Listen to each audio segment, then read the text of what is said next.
ಪ್ರಕರಣಕ್ಕೆ ವ್ಯಕ್ತಿಯೊಬ್ಬ ಬಲಿಯಾಗಿದ್ದಾರೆ. ಚನ್ನಸಂದ್ರದ ನಿವಾಸಿ ಡ್ರೈ ಫ್ರೂಟ್ಸ್ ಸಂಸ್ಥೆಯ ಮಾಲೀಕ ಪಾಪಣ್ಣವರು ಮರಣೊಂದು ಆತ್ಮಹತ್ಯೆಗೆ ಶರಣಾಗಿದ್ದಾರೆ. ಹೌದು, ನಮಗೆ ತಿಳಿದು ಬಂದಿರುವ ಮಾಹಿತಿಯ ಪ್ರಕಾರ ತಮ್ಮ ಮೇಲೆ ಅಟ್ರಾಸಿಟಿ ಪ್ರಕರಣ ದಾಖಲಾದ್ದರಿಂದ ಮರಣೊಂದು ರಾತ್ರಿ ಇಲಿ ಕೊಲ್ಲಲು ಬಳಸುವ ಮಾತ್ರೆಗಳನ್ನು ಸೇವಿಸಿ ಆತ್ಮಹತ್ಯೆ ಮಾಡಿಕೊಂಡಿದ್ದಾರೆ ಎಂದು ತಿಳಿದು ಬಂದಿದೆ.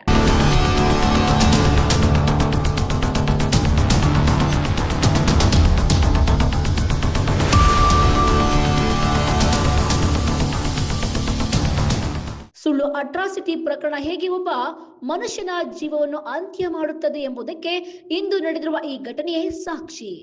ಇದು ಬೆಂಗಳೂರು ನಗರದಲ್ಲಿ ನಡೆದಿರುವ ದಾರುಣ ಘಟನೆಯೊಂದು ಜನರನ್ನು ಬೆಚ್ಚಿ ಬೀಳಿಸಿದೆ. ಸುಳ್ಳು ಅಟ್ರಾಸಿಟಿ ಕೇಸ್ ದಾಖಲಿಸಲಾಗಿದೆ ಎಂಬ ಆರೋಪದಿಂದ ಮರಣೊಂದು 41 ವರ್ಷದ ಪಾಪಣ್ಣ ಎಂಬ ವ್ಯಕ್ತಿ ಮರಣೊಂದು ಆತ್ಮಹತ್ಯೆ ಮಾಡಿಕೊಂಡಿದ್ದಾರೆ. ಆತ್ಮಹತ್ಯೆ ಮಾಡಿಕೊಳ್ಳುವ ಮುನ್ನ ಅಸಲಿಗೆ ಪಾಪಣ್ಣ ವಿಡಿಯೋದಲ್ಲಿ ಕೆಲವು ವಿಚಾರಗಳನ್ನು ಸಹ ಬಿಚ್ಚಿಟ್ಟಿದ್ದಾರೆ. ಅಸಲಿಗೆ ಆ ವಿಡಿಯೋದಲ್ಲಿ ಅಂತದ್ದೇನಿದೆ ಗೊತ್ತಾ? ಎಸ್, ಜೋಗಿ ಸಿನ್ಹಾ, ಪ್ರಶಾಂತ್, ಸಂತೋಷ್, ಲಲಿತ್ ಕುಮಾರ್ ಮತ್ತು ಅವರ ಕುಟುಂಬದವರು ನನ್ನ ಸಾವಿಗೆ ಕಾರಣರು. ಸುಳ್ಳು ಅಟ್ರಾಸಿಟಿ ಕೇಸ್ ಹಾಕಿ ಹಿಂಸೆ ಮಾಡ್ತಾ ಇದ್ದಾರೆ. ನಮ್ಮ ಕುಟುಂಬವನ್ನು, ನನ್ನ ತಂಗಿ ಭಾಗ್ಯಶ್ರೀಯನ್ನು ಕಾಪಾಡಿ ಎಂದು ಹೇಳಿಕೊಂಡಿದ್ದಾರೆ ಎಂದು ಕೇಳಿ ಬಂದಿದೆ. ಈ ವಿಡಿಯೋವನ್ನು ತಮ್ಮ ತಂಗಿಗೆ ಕಳುಹಿಸಿದ್ದು ಇದೀಗ ಸಾಮಾಜಿಕ ಮಾಧ್ಯಮಗಳಲ್ಲಿ ಆ ವಿಡಿಯೋ ಹರಿದಾಡ್ತಾ ಇದೆ. ಸ್ವಾಮಿ, ಇವತ್ತು ನನ್ನ ಜೀವನ ಅಂತ್ಯ ಸ್ವಾಮಿ.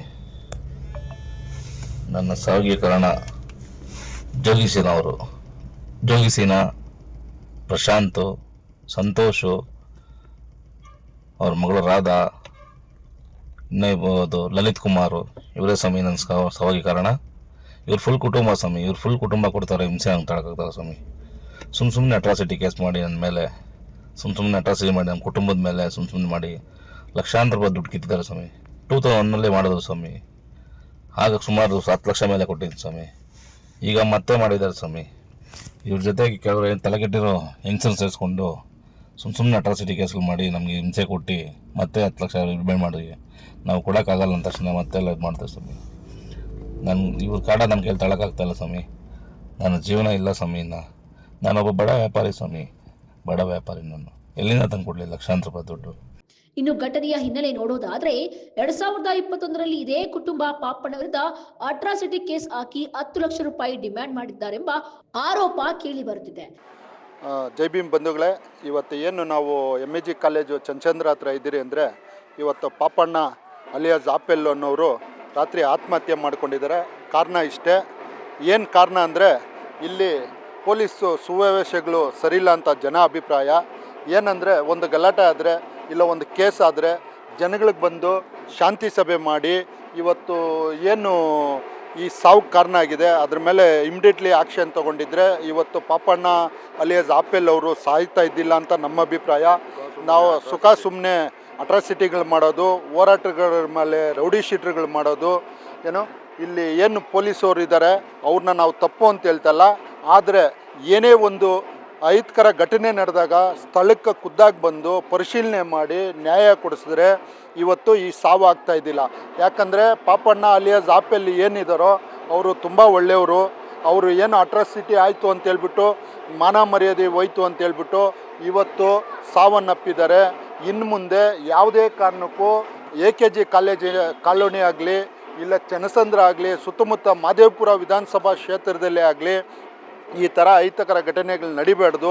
ಇದ್ರ ಬಗ್ಗೆ ಮಾನ್ಯ DCP ಸಾಹೇಬರು ಮತ್ತು ACP ಮೇಡಮ್ಮು ಇದ್ರ ಬಗ್ಗೆ ಸೂಕ್ತ ಕ್ರಮ ತಗೊಂಡು ಯಾರಿಗೆ ಅನ್ಯಾಯ ಆಗಿದೋ ಅವ್ರಿಗೆ ನ್ಯಾಯ ಕೊಡಬೇಕು. ಯಾರು ತಪ್ಪು ಮಾಡಿರ್ತಾರೋ ಅವ್ರಿಗೆ ಶಿಕ್ಷೆ ಆಗಬೇಕು ಅಂತ ಕೇಳ್ಕೊಂಡು ಈ ಪಾಪಣ್ಣ ಸತ್ತಿರೋದಕ್ಕೆ ನಾವೆಲ್ಲ ಇವತ್ತು ದುಃಖ ತಪ್ತರಾಗಿದ್ದೀರಿ. ಈ ಗ್ರಾಮನೇ ಇವತ್ತು ಕಣ್ಣೀರು ಸುರಿಸೋವಂಥ ಪರಿಸ್ಥಿತಿಗೆ ಬಂದಿದೆ. ಯಾಕಂದರೆ ಒಳ್ಳೆ ಮನುಷ್ಯ, ಇಂಥ ಒಳ್ಳೆಯವ್ರಿಗೆ ಇಂಥ ಅನ್ಯಾಯದ ಸಾವುಗಳು ಬರಬಾರ್ದು.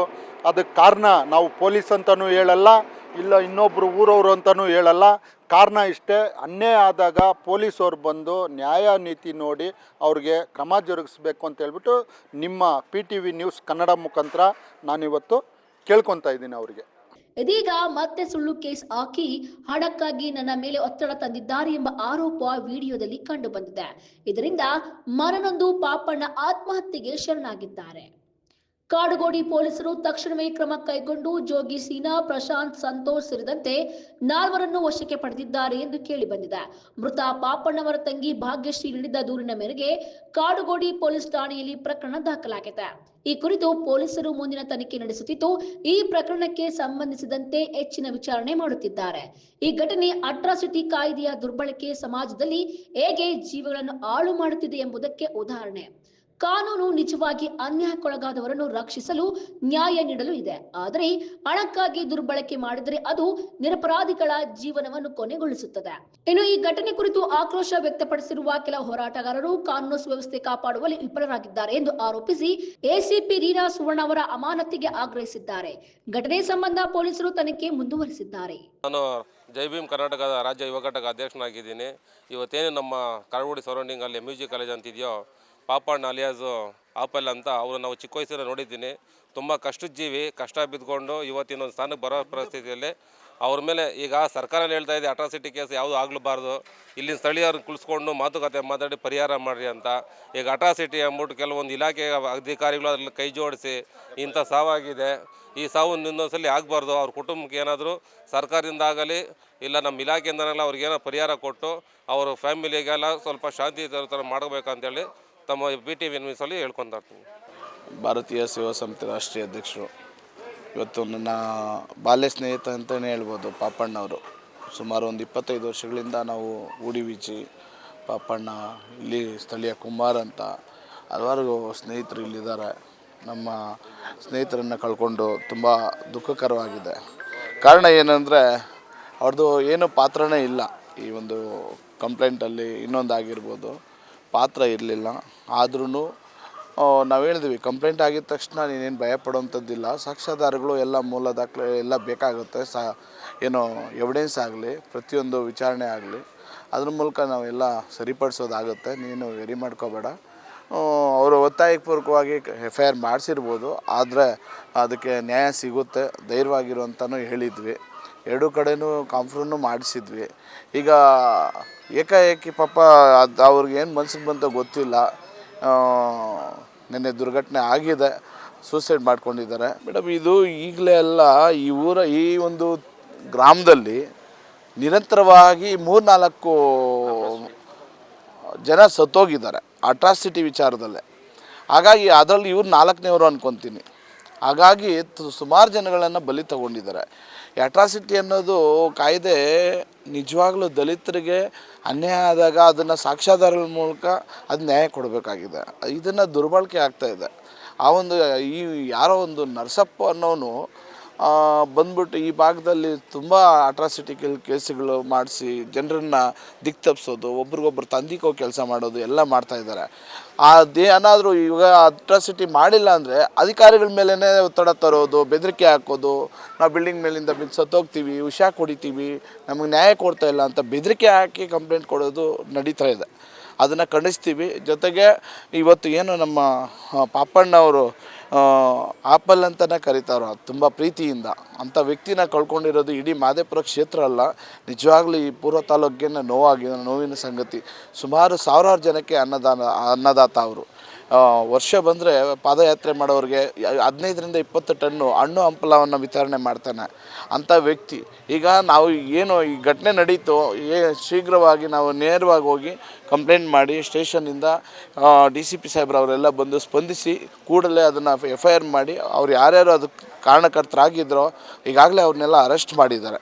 ನ್ಯಾಯ ರೀತಿಯಾಗಿ ನಮಗೆ ನ್ಯಾಯ ಸಿಕ್ಕಿದೆ. ಈ ಸದ್ಯಕ್ಕೆ ಮುಂದೆ ಇದನ್ನು ಕಟ್ಟುನಿಟ್ಟಾದ ನಿರ್ಧಾರಗಳನ್ನು ತಗೊಂಡು ಈ ಭಾಗದಲ್ಲಿ ಯಾರು ಅಲ್ಲಾಡ್ದಿರ ಇದಕ್ಕೆ ಯಾರು ಅದನ್ನು ಕಾನೂನು ಕೈ ತೊಗೊತಾರೆ ಅಂಥವ್ರನ್ನ ಗಡೀಪಾರು ಮಾಡಬೇಕು, ಅಂಥವ್ರಿಗೆ ಕಠಿಣವಾದ ಶಿಕ್ಷೆ ಕೊಡಬೇಕು.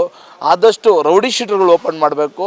ಯಾರು ಈ ಥರ ನೆಕ್ಸ್ಟು ಒಬ್ಬರ ಮೇಲೆ ಒಬ್ಬರು ಈ ಥರ ಏಕಾಏಕಿ ಸುಳ್ಳು ಉದ್ದೇಶಪೂರ್ವಕವಾಗಿ ಕಂಪ್ಲೇಂಟ್ಗಳು ಕೊಡೋದು, ದೌರ್ಜನ್ಯಗಳು ಮಾಡೋದಕ್ಕೆ ಅವಕಾಶ ಕೊಡ್ದಿರ ಕಟ್ಟುನಿಟ್ಟಾದ ನಿರ್ಧಾರಗಳು ತಗೊಂಡಿಲ್ಲ ಅಂದರೆ ಮುಂದಿನ ದಿನಗಳಲ್ಲಿ ಉಗ್ರವಾದ ಹೋರಾಟಗಳ ಮುಖಾಂತರ ಮತ್ತು ಯಾವುದು ಕಾನೂನು ಮೇಲೆ ಗೌರವ ಕಳ್ಕೊತಾರೆ ಅಂತ ನಾನು ನೇರವಾಗಿ ಹೇಳಕ್ಕೆ ಬಯಸ್ತೀನಿ ಮೇಡಮ್.